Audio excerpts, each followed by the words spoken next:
Good morning, and welcome to our Global Neurosciences Institute Grand Round series. It is my pleasure to introduce today's speaker, Dr. Kenneth Liebman. Dr. Liebman received his medical degree from Temple University School of Medicine. He completed neurosurgery residency at Temple University and Jefferson University, and a fellowship in cerebrovascular surgery and interventional neuroradiology. Dr. Liebman is an associate professor of neurosurgery at Drexel University College of Medicine, the director of neurosurgery and co-director of neurointensive care unit at Crozier, and is a vice president of Global Neurosciences Institute. He has an extensive list of publications, both in medical journals and textbooks. Dr. Liebman will be talking today about trigeminal neuralgia and other facial pains. Dr. Liebman, I will give you the stage. Okay, thank you. I'm going to start my video and then I'm going to share my screen. And okay, do you all see it? Share.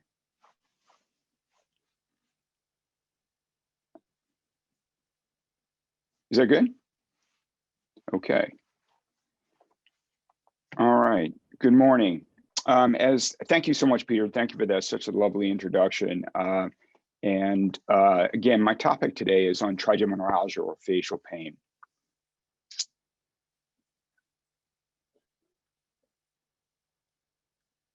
So I want to start off by reviewing the basic anatomy of the fifth cranial nerve.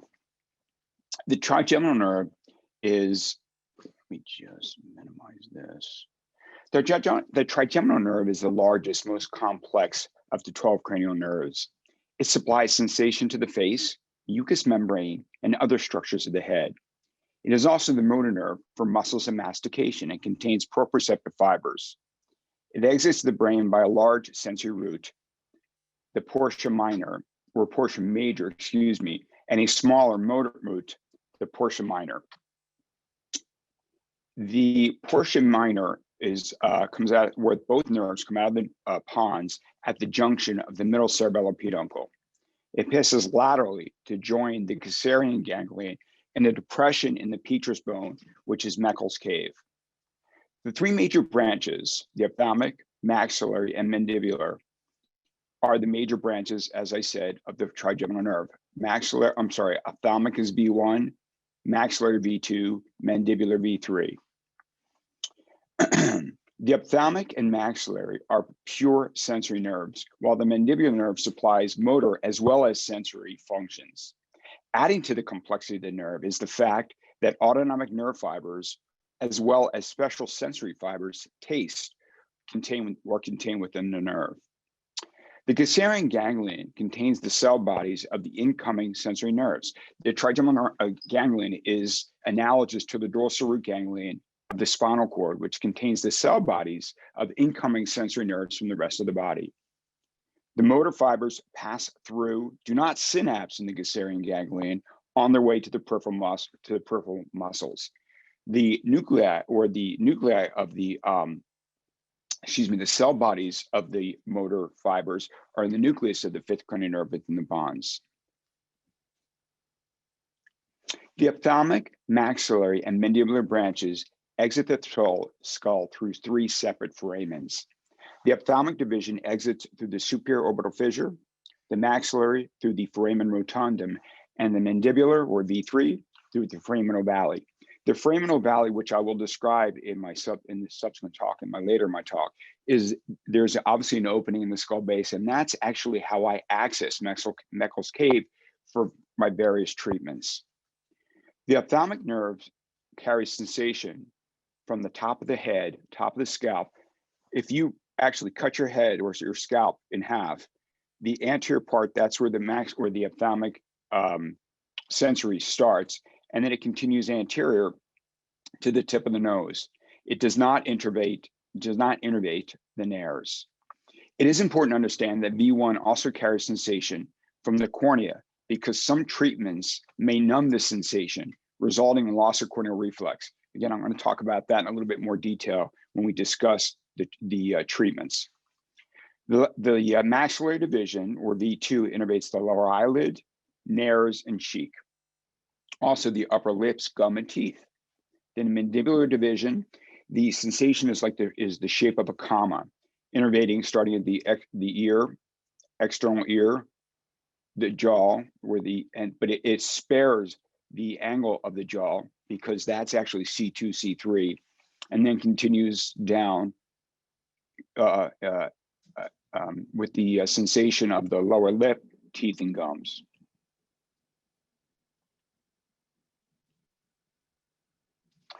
This picture depicts the smaller peripheral branches.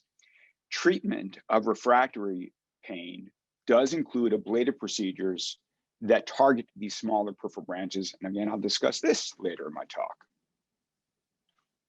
The first description of trigeminal neuralgia can be inferred from writings as early as the 2nd century. Physicians such as Galen, as well as his contemporary Arrhenius of Cappadocia, both described symptoms that were very consistent with facial pain. They also described pain with facial spasm and facial distortion. Also interesting is Arrhenius of Cappadocia also had descriptions that we now consider migraines. Not so very interesting, I think, about with Galen is actually he started his medical career as a physician or a surgeon to the gladiators. I find that very fascinating. In the 11th century, a very well-known influential Persian physician, Abu Ali Sina, in his principal medical works, The Canon of Medicine, devoted a chapter to abnormalities of the face. Within this chapter, he actually described symptoms that were very consistent with trigeminal neuralgia, again, pain with facial distortion. And although we have identified such early writings, the first detailed, accurate description of trigeminal neuralgia was not officially documented until the 1700s. In 1756, excuse me, Nicolas André, who was a French surgeon, and actually he had great interest in neurologic disorders, conceptualized trigeminal neuralgia in terms of convulsive behavior. He believed that grimaces of pain his patients experienced suggested that trigeminal neuralgia belonged to the same spectrum of disease as tetanus or spasm. He coined the term tic douloureux to reflect both pain his patients described as well as the facial spasm he documented. As we all know, tic douloureux persists today. That's a synonym of trigeminal neuralgia. Although a lot of our patients don't have that grimace that he experienced with his patients. In 1773, John Fathersgill, who was a well-known influential English physician, and he was also really well known for his plant collection, presented his impression of trigeminal neuralgia to the Medical Society of London. He described the condition as a painful affection of the face in which excruciating episodes come on suddenly, last a short period of time, return at irregular intervals. He also mentioned how certain actions, such as eating, talking, and tactile contact, might elicit or exacerbate the pain. Fothergill discounted the notion that trigeminal neuralgia was part of the spectrum of convulsive disorders, and instead suggested it may be a symptom of a more problematic disease, such as cancer. To date, there really is no consensus or agreed upon classification for trigeminal neuralgia.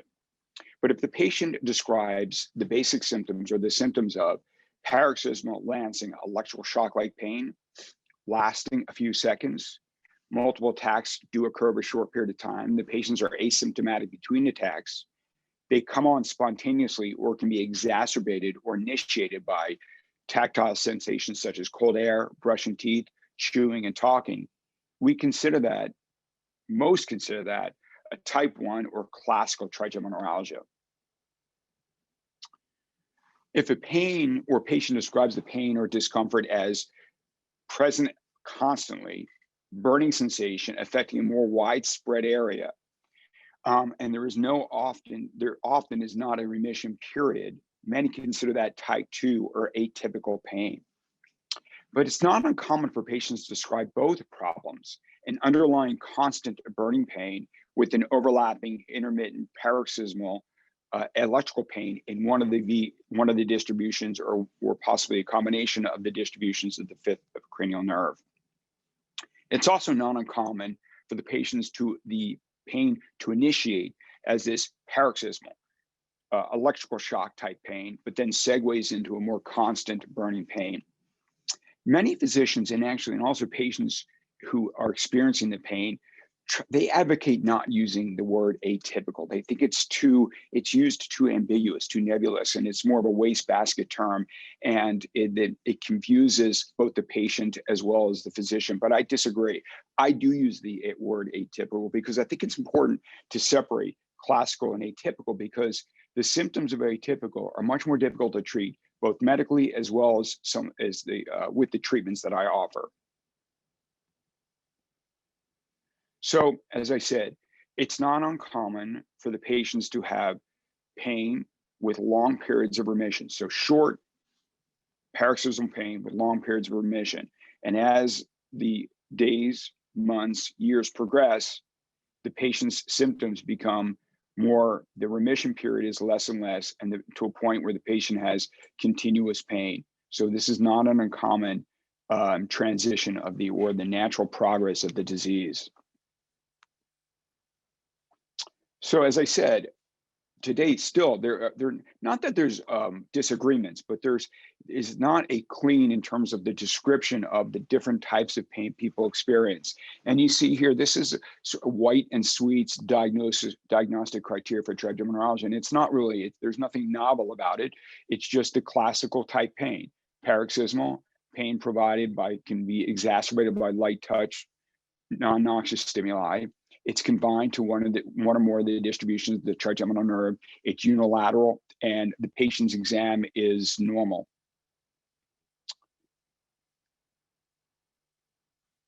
Another published set of guidelines for diagnosing trigeminal neuralgia is from the International Headache Society. And they really describe two types, classical and symptomatic. Classical is paroxysmal attacks of the facial or frontal pain that lasts a few seconds to less than 2 minutes. And it affects one or more divisions of the trigeminal nerve and fulfill the criteria of B and C. So let's look at B and C. What is that? B is pain that has at least one of the following characteristics: intense, sharp, superficial, or stabbing. And it's precipitated from trigger areas and by trigger factors. And what's important is the patient is entirely asymptomatic between the attacks. Attacks are stereotyped in the individual, and there is no clinical evidence of any type of neurologic disorder. So the patient's exam is normal. And it's not attributed to another disorder other than a vascular loop, other than a vascular compression. Symptomatic trigeminal neuralgia. So the International Headache Society, as I said, classical and symptomatic. So symptomatic trigeminal neuralgia is almost identical to classical, except there is a disease in the posterior fossa other than a vascular loop, aneurysm, other types of vascular malformations, tumors, etc. It was once labeled the suicide disease due to a number of people threatening or actually taking their own life because they were unable to have their pain controlled. If anyone in the audience has ever evaluated these patients, you would agree that patients are in horrible pain and they're often quite frustrated. They have been misdiagnosed, sent to different subspecialists, and even get unnecessary, often dental procedures. I've had patients go from cavity filling that didn't really have a cavity, root canal, and then subsequent extraction of teeth and still have persistence of their pain before they're finally diagnosed with trigeminal neuralgia. Before modern day treatment and increased awareness, the suicide rate was quoted to be as high as 25 to 50% of those patients affected by the disease. The incidence, it varies depending on the literature you read, but it can be quoted to be anywhere from 5 to 12 per 100,000 people. And it does disproportionately affect the elderly and female population. So just in brief summary, it affects one or more branches of the fifth cranial nerve on one side of the face. Not uncommon for patients to have atypical underlying features or type 2, meaning a constant burning with the paroxysmal pain. And what's interesting about the disease, people can get spontaneous remission. So people can experience, in the middle of treatments, they can get periods of intervals of pain-free intervals that can last days, weeks, even years. So essentially it can come on or it can go away as spontaneously as it came on.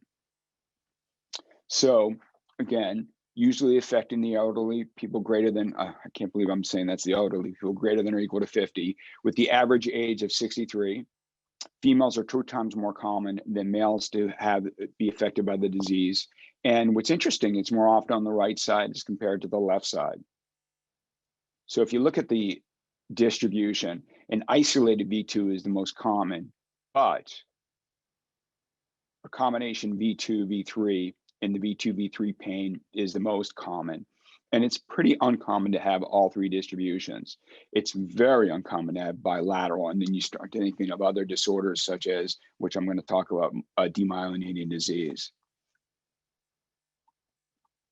The pathophysiology of the disease is usually a demyelination at the trigeminal nerve root entry zone, which is the Obersteiner-Redlich zone, and is usually from a vascular compression with continuous pulsatile irritation. The offending artery, which I hope most of the audience will shout out what the offending artery is, it's usually the superior cerebellar artery. Ectopic impulses are generated from the demyelinating axons, and because of the demyelination, ephaptic coupling occurs, leading to not only aberrant impulse generation, but also aberrant spreading. The ephaptic crosstalk between sensory fibers and those fibers delegated to painful stimuli transport can account for the trigeminal pain with tactile stimulation. The irritation and subsequent demyelination can result from other pathologies in the posterior fossa, such as aneurysms, AVMs, tumors either intrinsic to the pons or in the cerebellopontinangle compressing the nerve.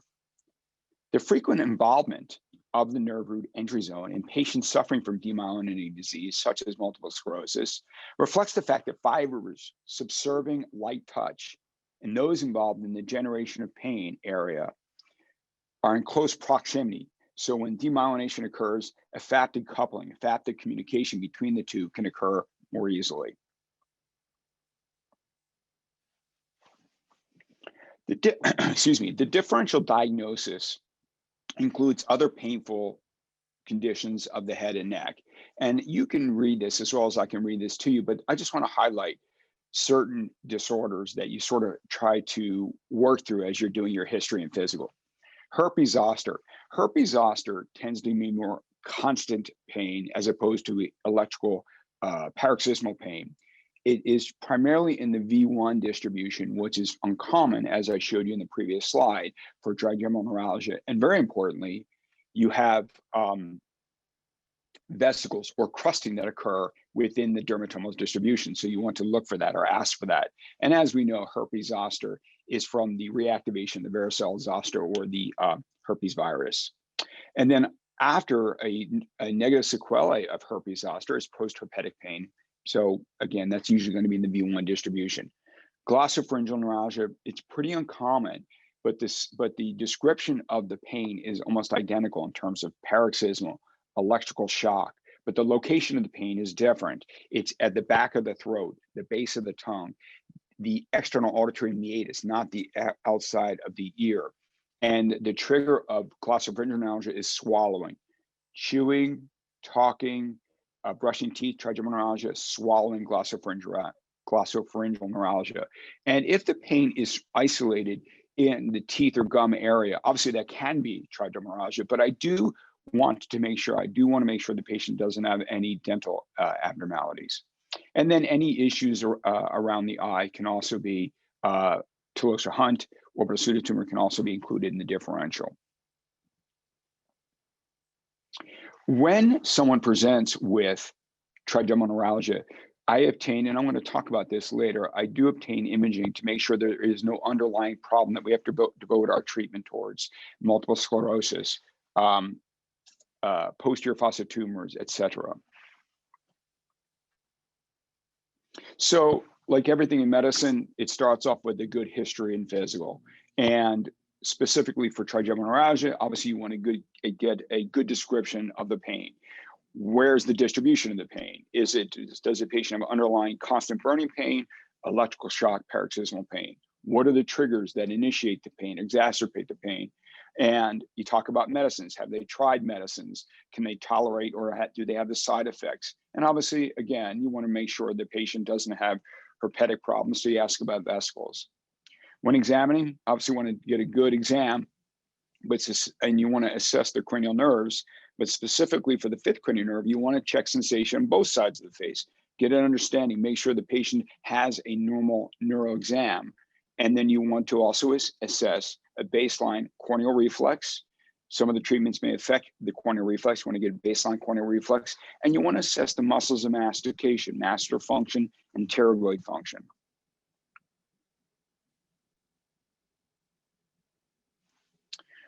I obtain an MRI with and without contrast as part of my initial evaluation. My reason to get an MRI is to look for more complex problems that may be causing the symptoms. It's not to look for a vascular loop and subsequent vascular compression. Radiologists, when they're reading the report, they'll say a vessel is close to the fifth nerve, maybe compressing. Again, that's not my goal. My goal to get an MRI is to look to see if there's an underlying problem that we need to focus our treatment. This is an MRI of a patient that was referred to us with facial pain, with classical as well as atypical features. And as you can see, the patient has a posterior fossa, cerebellopontine angle, meningioma. And clearly that was the cause of her symptoms. The initial treatment was directed toward treating the tumor. She underwent stereotactic surgery, which did successfully sterilize the tumor, arrested its growth, but the patient still had persistent pain, and that's again why she came to see us. So we proceeded with our facial pain treatment algorithm. So the first line of treatment, if the symptoms are not from complex problems, such as a tumor, is pharmacologic therapy. Or if the pain persists, despite treating the offending pathology, as in the scenario I just described, again, pharmacologic treatment. And anti-epileptic drugs are still the cornerstone treatment. And the rule of thumb, I think with all medicines, you start low and then you titrate up to relieve the pain, or the patient starts to develop side effects they can't tolerate. And it's not uncommon to rotate other anti-epileptic drugs or add as needed. Tegretol still remains the gold standard. And not only is it therapeutic, many consider it diagnostic, meaning the patients should respond to Tegretol, and thus the diagnosis is consistent with classical trigeminal neuralgia. And again, the rule of thumb is you start low and then you titrate upward. You never want to get to 12. I mean, that's too high. So really the max dose is roughly 1,200 milligrams. But the vast majority of our patients do get relief of their symptoms between 2 to 800 milligrams a day. And actually, we found that if you start exceeding 800 milligrams, patients start having side effects they can't tolerate. So, as I said, I'm a bit redundant, I apologize. The first therapeutic line is medicine, pharmacologic treatment. And usually the gold standard is Trileptal or Tegretol or Trileptal. And as I said, it's not only is it therapeutic, it can be considered diagnostic, with over 90% of patients responding to Tegretol. And actually, Tegretol is the only anti-epileptic drug shown in a randomized trial to reduce both the intensity and frequency of the attacks.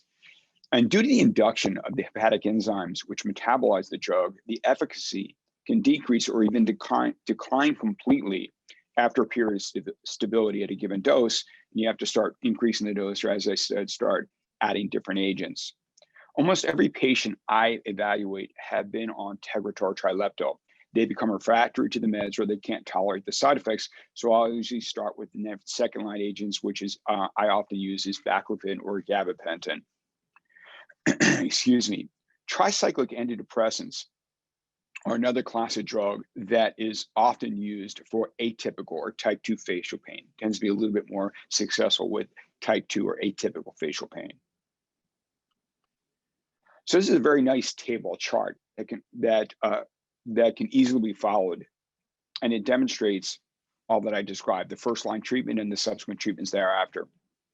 And as you can see, as again I mentioned, Tegretol, Trileptal are still the gold standards. You start low, and usually around 200 to 800 milligrams a day. patients are responding to the medicine, exceeding 800, they start getting side effects, really central nervous system side effects. And the reason that we start low and then titrate up gradually is because that minimizes or diminishes the central nervous system side effects. It works by voltage gating or inhibiting voltage gated sodium channels, so it inhibits repetitive firing.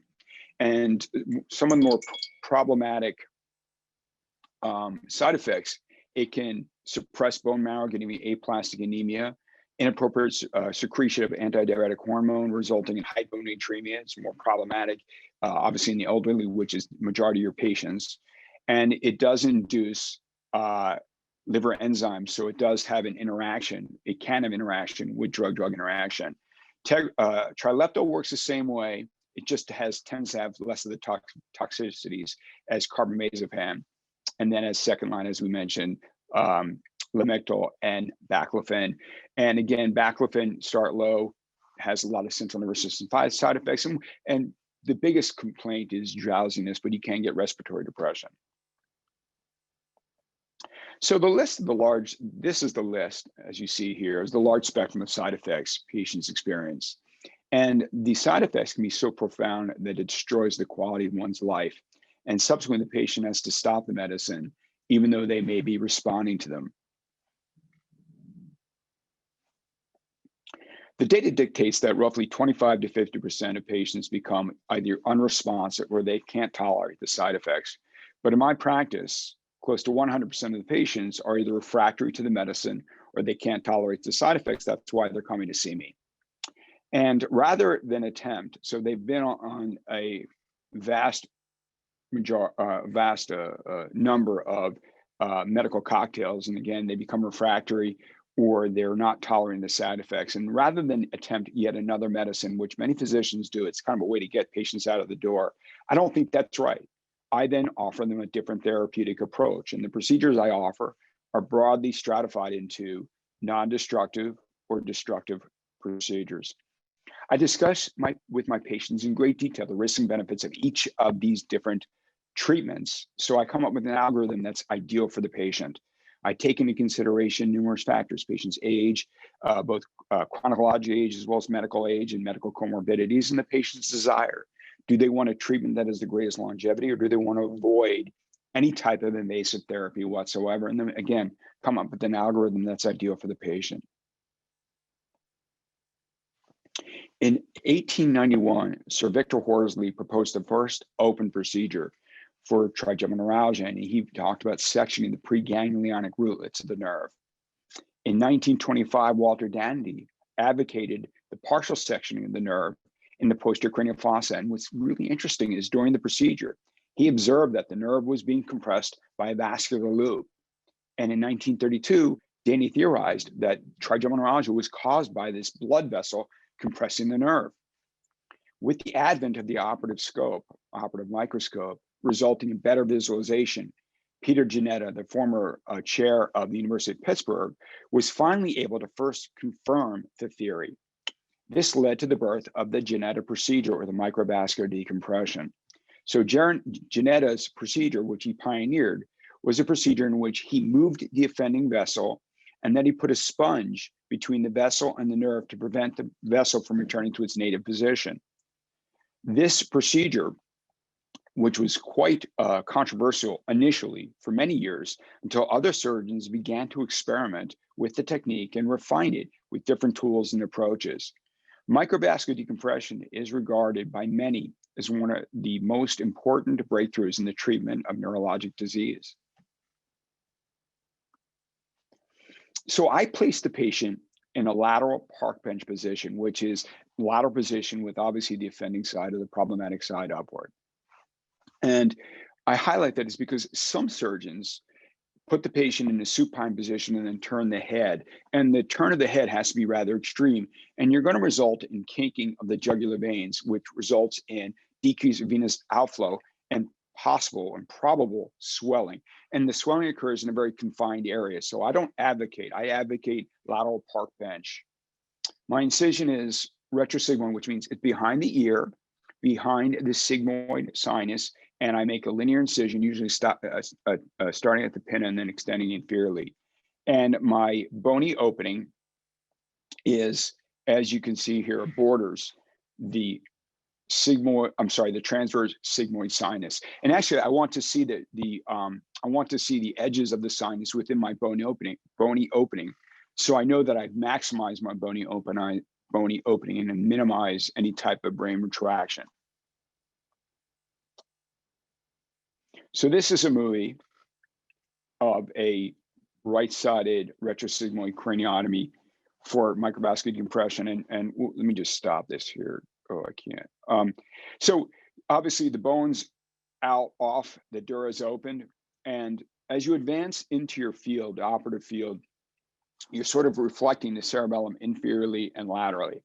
And the first major vessel you see is the petrosal vein. Now, I try to not, if I can, not coagulate and ligate that vein initially, because that actually may be the offending vessel pressing on the nerve if it's engorged and obviously in close contact to the nerve. So if you take that vein, you've actually taken the vessel. When you start inspecting the nerve, you don't see anything. But quite often you have to take the vein because you need to be able to see the fifth nerve in its entirety.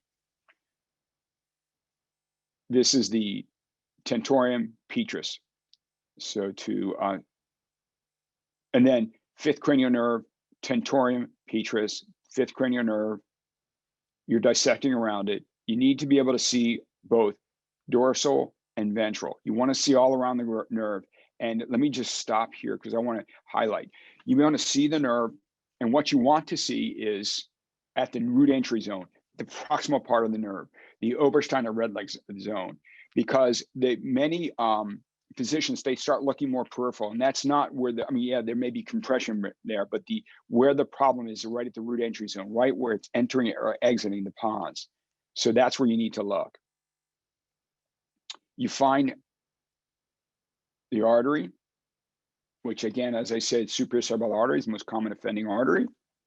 And then you put a Teflon sponge between the artery and the nerve,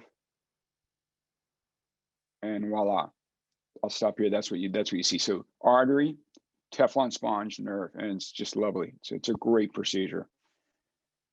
I mean, the anatomy is spectacular because there's really, other than the artery, obviously, but the anatomy is it's relatively normal. So it's just a wonderful intraoperative view. That's fine. We can move on to the next. But so that again, the end result is putting a sponge, which I'll show you. So this is an intraoperative view of a young lady that presented to us. She had almost purely classical pain in the B2, B3 distribution. You can see the offending artery pressing on the nerve, and it's right at the root entry zone. And there was actually discoloration of the nerve where the artery was constantly irritating with constant pulsatile irritation. So you find the artery at the root entry zone. So I can't emphasize or stress that enough. It's right at the root entry zone, and then you place your Teflon pledget or Teflon pillow between the artery and the nerve, causing a microvascular decompression. So the size, shape, and location of the Teflon sponge should not be trivialized. There was a article published in the Journal of Stereotactic and Functional Neurosurgery that reviewed 685 patients who underwent microvascular decompression for hemifacial spasm. Now, although obviously it's a different nerve, hemifacial spasm is a problem with the seventh nerve, but the underlying pathology, a vascular loop with compression, is identical to that of trigeminal neuralgia, and the microvascular decompression surgery is identical. And what they found was 31 patients needed to be reoperated on within a week because of the unsatisfactory outcome from the initial surgery. And all patients were symptom-free after the second surgery. The failure of the initial surgery was attributed to the Teflon insert with improper placement roughly 48% of the time, inappropriate size roughly 35% of the time, and unsuitable shape roughly 17% of the time. So basically, the Teflon insert is used to keep the offending artery away from the nerve rather than isolated. So the Teflon pledget should be just large or small enough to produce the neurovascular separation, the microvascular decompression. This is another really, I think this is such a lovely intraoperative view. fifth cranial nerve right at the root entry zone, coming out or going into the brainstem, and you see this large artery that's compressing and irritating the nerve. And you can see, once you displace the artery, look at the indentation of the nerve. I mean, this was a young African-American gentleman who presented with, he actually had both classical as well as some atypical features. So in the same distribution where his paroxysmal lancinating pain, he also has some constant burning pain. And his pain he attributed to was after a dental procedure. And actually he was kind of annoyed with the dentist. He thought that dentist is one who created this pain. But you can see, he had this large vessel, and we put the Pledget in it. I just saw him, I think about a week ago in the office, telemedicine, and he's pain-free off all of his pain medicines. He's done phenomenal. So as I said, there's pluses and minuses to everything we do, and I go through that. So what are the pros of this procedure? Well, it's really interesting. It's the only non-destructive procedure that we offer. And because it's non-destructive, it has the lowest risk of facial sensory loss, facial dysesthesias with subsequent problems associated with that, such as anesthesia dolorosa. And I'll explain that. I do in my subsequent slides. I'll explain that with greater detail because it's important to understand that fact. It's the only procedure that addresses the underlying pathology, the vascular compression that we actually treat. And it has the greatest longevity of all the treatments we offer. So you can see, this is any type of rhizotomy procedure and microvascular compression. The initial success is quite good, is excellent with almost all the treatments we offer initially. But then you start looking at long term, and MVD is really the only treatment that, as the years ensue, majority of the patients still have relief of their symptoms. We're still close to 70, actually this is kind of high figure, it's really more close to 80% of patients at 10 and even 15 years have still reduction or loss or have no pain. So has the greatest longevity with the lowest risk of facial dysesthesias because it's it's not a destructive procedure. But it is an open procedure, it's brain surgery. Thus, the patients have to be suitable for an open brain surgery procedure. So they have to be suitable for a more prolonged general anesthesia. And because it's brain surgery, it's invasive, the most invasive, it does have the greatest immediate risk as compared to the less invasive procedures. So what are those risks? Well, there is quoted a mortality rate. It can be anywhere up to 2%. And usually the mortality is from postoperative hemorrhage in the area, in the posterior fossa, or a large infarct. Meningitis can occur, either aseptic or bacterial meningitis. There's always a risk of other cranial nerve dysfunction, and we monitor the other cranial nerves during the procedure to try to minimize that risk, but it is a risk, and spinal fluid leak. The other procedures may be far less invasive, but they are destructive procedures, and the goal of the procedure, any goal of the procedure, that injures certain neuronal fibers has the risk or possibility of facial dysesthesias, facial numbness, neuroparalytic keratitis, which is an inflammation in the cornea because the sensation from the cornea has been disrupted. The cornea's loss of sensation leaves it much more susceptible to injury, exposure, and infection. This type of keratitis can lead to ulcerations with subsequent visual impairment or loss, or even a rupture of the globe. Anesthesia dolorosa literally means painful numbness. The patient has numbness of the face, but persistence of the pain. It is a deafferent pain syndrome, and it is a terrible thing for patients to experience and very difficult to treat.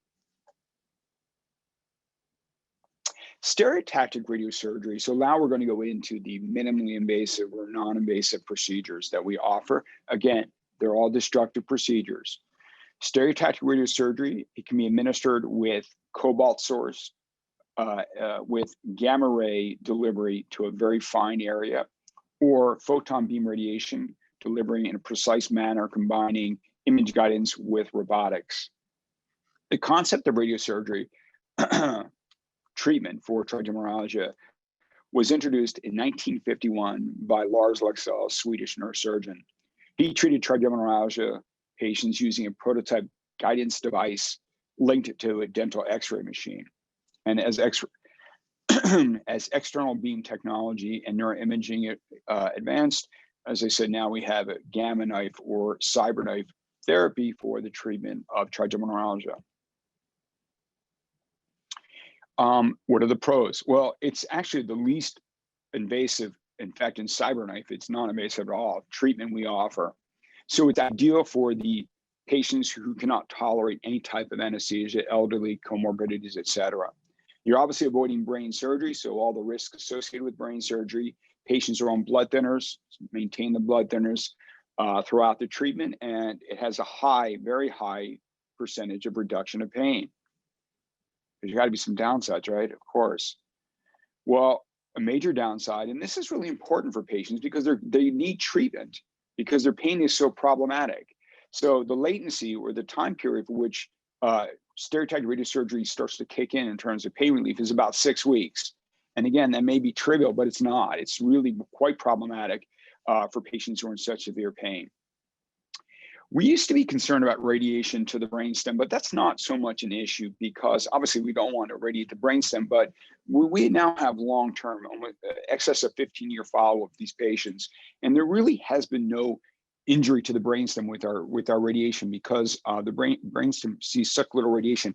We have moved our target a little bit off the root entry zone, a little bit away from the brainstem, because what we found actually is the closer to the brainstem was not brainstem injury, but the patient had a little bit higher facial dysesthesia. So we moved them away. And again, now the dysesthesias are less and the success is greater. We used to not recommend it for younger patients because of the concern for the brainstem injury. But again, as I said, that's not an issue. But the reason we don't recommend it for young, healthy patients is because longevity.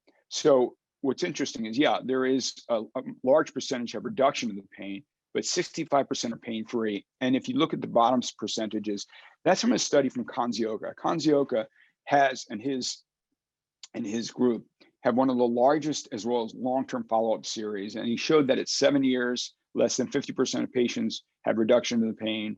And at 10 years, 70% had recurrence of their pain, and only 30% had still some pain relief. So not ideal in the younger, healthy patients.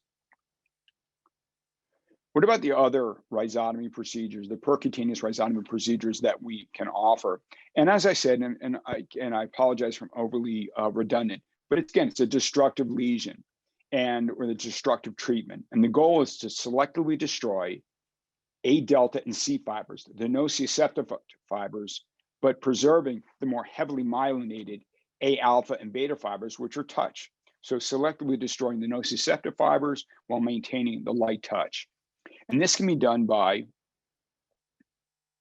administering heat, causing a thermal injury to the Caesarean ganglion, which is radiofrequency rhizotomy, inflating a balloon in Meckel's cave, causing mechanical trauma to the Caesarean ganglion, or injecting alcohol into Meckel's cave, resulting in a chemical injury to Caesarean ganglion. So what are the pros? Well, much like stereotactic radiosurgery, it's minimally invasive, so it's ideal for patients who can't tolerate brain surgery. And obviously the risks associated with brain surgery are not within this treatment. So it's better for the patients who are older or medical comorbidities. It's also a very good treatment for unresectable pathology in the posterior fossa causing the pain. Patients with multiple sclerosis, this is the ideal treatment. So let's talk a little bit about the history of glycerol rhizotomy, which is the treatment I offer. Glycerol rhizotomy developed as a chance finding in 1981 when Hakinson and Lexell were working to pioneer the use of stereotactic radiosurgery for trigeminal neuralgia. They used glycerol as a carrier to inject tantalum dust into the trigeminal cistern to localize the nerve for radiosurgery targeting using X-rays. And they discovered that with the injection of the alcohol prior to radiosurgery, patients became pain-free. And since then, this technique has been widely used with little change to the technique that these two men described. Glycerol rhizotomy is an advantageous procedure in that the patients do not need to be awake for the procedure.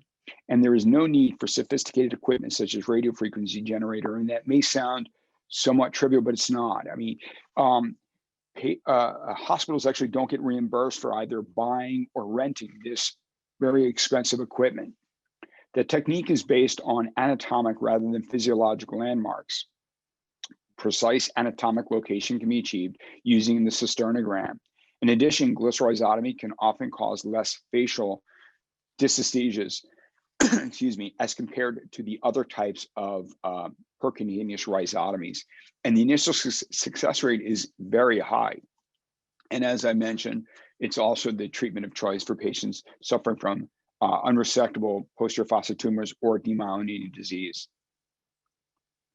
I position the patients in an upright position with their neck slightly flexed. In this position, Meckel's cave is parallel to the floor, which prevents the glycerol from pouring out of Meckel's cave immediately after I inject it. And this can create a bit of an anesthesia challenge, as Dr. Vexel can attest to. I want the patient sedated, comfortable, but not too sedated that they slump over, not able to maintain this position. And I keep these patients in this position for about 6 hours after the procedure, so the glycerine ganglion stays bathed in the glycerol, which maximizes its effectiveness.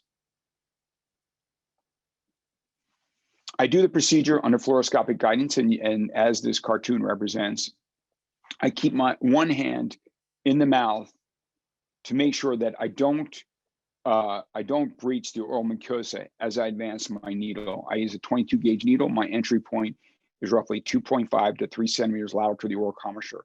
And I advance with the plane intersecting a point 3 centimeters anterior to the external auditory meatus and the medial aspect of the pupil when the patient's looking straight ahead. Where I'm trying to get through, or what I'm trying to get through, is the foramen ovale. So the foramen ovale to advance into Meckel's cave. On a lateral view, my needle is usually 1 centimeter below the sella turcica, 1 centimeter below the sella turcica. And with those planes I just described, entering the foramen ovale. My landing zone, so my end point, my landing zone of the needle is where the petrous and the clivus intersect. That's my landing zone. And then after removing my stylet, I ideally would like to see droplets of spinal fluid, but it's not uncommon, if it's not a virgin procedure, to not visualize spinal fluid. I always perform a cisternogram to visualize Meckel's cave.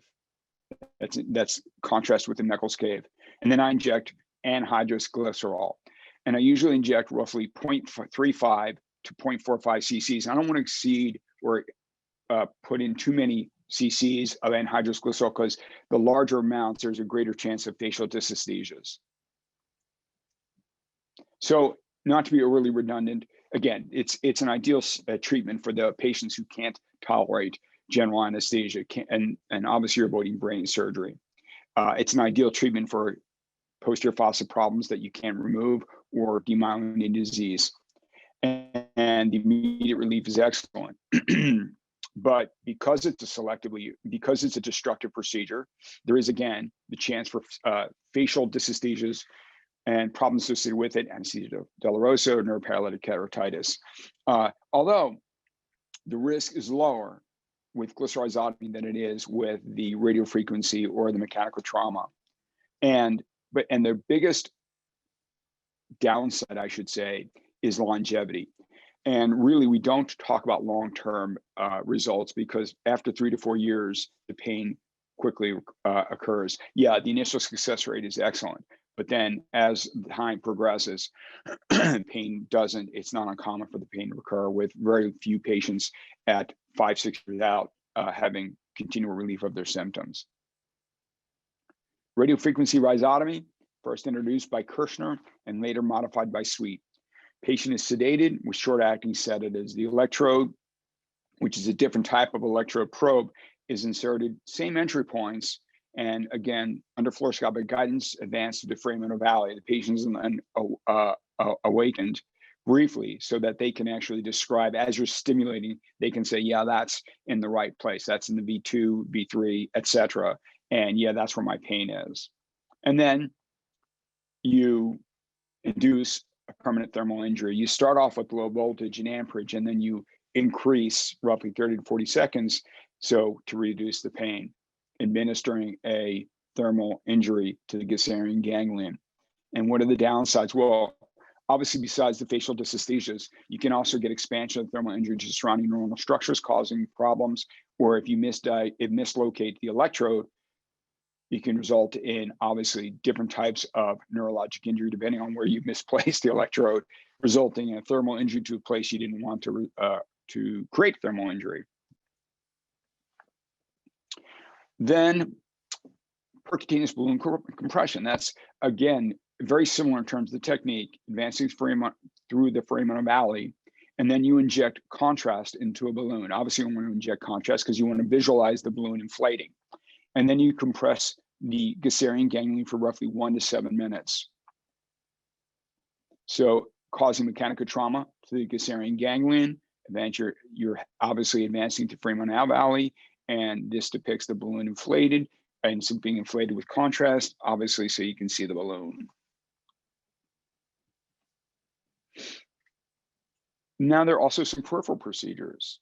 They attack or target the smaller peripheral nerves, as I showed you in my very first or second slide. And it can be done open with peripheral neurectomies, or you can essentially freeze the nerve with a cryoprobe. You can also inject destructive substances such as alcohol, streptomycin, or lidocaine injections, or longer acting agents like bupivacaine into the peripheral site to, again, result in reduction of pain. There's actually been some good work with botulism toxin injection into the peripheral sites to reduce the pain. So, as I said, there's also open procedures, which is actually, it's interesting. It's one of the oldest, as well as quite effective treatments. And through various open procedures, we as neurosurgeons, I don't do open peripheral procedures. It's usually done by OMFS, or maxillofacial, or ENT. But through open approaches, you can actually visualize, and most commonly the infraorbital, the inferior alveolar, and the mental branches, and then you actually avulse the nerve. Very uncommonly lingual, very uncommon. And again, as I said, it's actually one of the oldest and very effective ways to treat.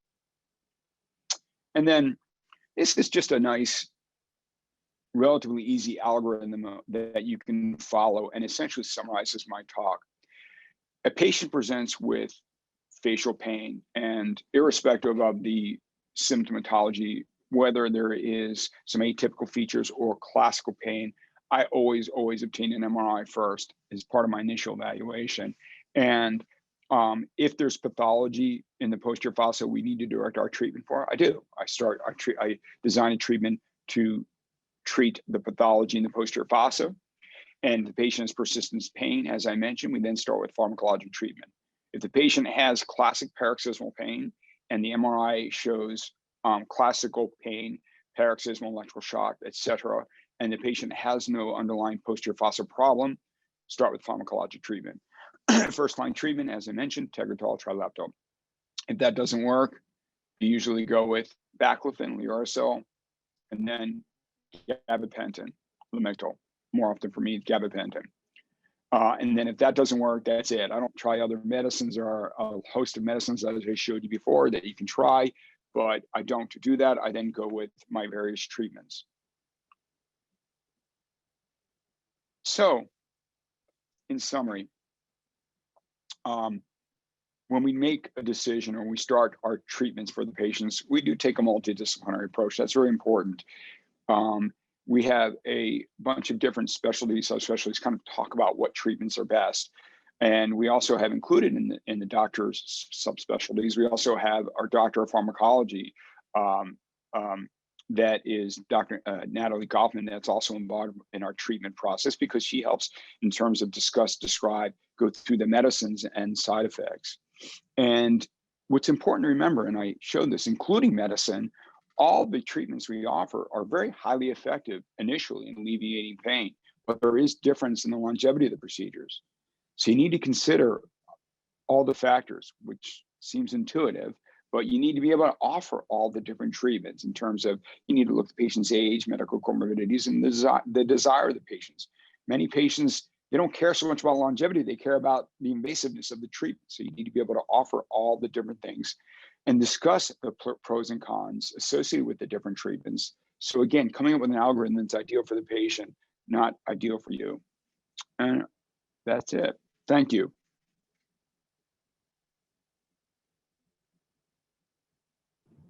I'm going to stop my screen. Yes, thank you very much. It was a great talk, and we do have several questions for you. One question is, do you see significant intradural scarring in microvascular decompression patients that have undergone prior stereotactic radiosurgery? No, that's a great question. It's interesting. Usually the algorithm of treatment is not, it's usually the open procedure followed by the less invasive procedure. But that being said, many people get very intoxicated. They get seduced by the non-invasive. They get the stereotactic radiosurgery. The pain persists.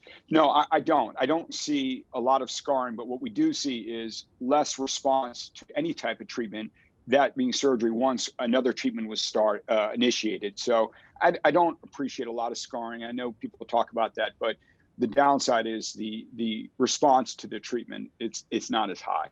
Okay. Next question is there a role for microvascular decompression for multiple sclerosis patients with intractable trigeminal neuralgia? Also a really good question, because MS patients tend to be younger, and if they have facial pain that is paroxysmal electrical shock, some people advocate doing an MVD. I personally don't, because first of all, patients with MS, I have yet to experience any patient with MS with pure classical pain. Almost every one of them has atypical features. In fact, the vast majority have only atypical features, and I don't. I will do a rhizotomy, a percutaneous procedure, because the underlying problem is not it's not a vascular compression. It's a demyelinating disease. So I think I don't offer that. What is the percentage of patients you see that actually don't have a vascular loop when you do the decompression procedure? These are great questions. Well, it's interesting because it's a bit of a selection bias, because because I see all sorts of patients. So I can walk them through and guide them to certain types of procedures. So if they have only atypical, I try to avoid MVD, because those patients, and I will tell you, earlier in my career, the patients with atypical, I would say about maybe 50% had a vascular compression. Usually it was a vein, and afterwards they wasn't an overly successful procedure. So I find that if someone has very atypical features to their pain, and that's why I advocate the word atypical, because I think it's really important to distinguish. Then those patients, I don't do an open procedure. But I will tell you, the patients who have classical pain, paroxysmal lancinating pain, I would say close to 90% have an arterial, and almost all of them have either an arterial or venous compression. And I think we have time for one more question. What is the optimal timing of treatment in the course of the disease? What would the expected outcome be for someone who has been treated pharmacologically for 30 years? 30 years. Oh boy. I will tell you, the optimal is to treat within 3 years. And there's actually data to support that. Strong in the radiosurgical literature, they show that, again, if you treat within 3 years, much greater success than actually you exceed that time period. But that's throughout the literature in rhizotomies and even surgery. 30 years, holy mackerel. Would you exclude this patient from surgical treatment just because? Oh, no, no, it's a great. First, I don't know if I would exclude them. I wouldn't exclude them from treatment, because it's really, again, as I mentioned, it was considered the suicide disease. And these patients are horribly frustrated. They're in horrible pain. And I think that, especially with rhizotomies, I think, with the selective destruction of certain fibers, I think that still it's a viable option for these patients. So I would not exclude. No. Well, Dr. Liebman, thank you very much. Excellent. Thank you, guys. Thank you, everybody.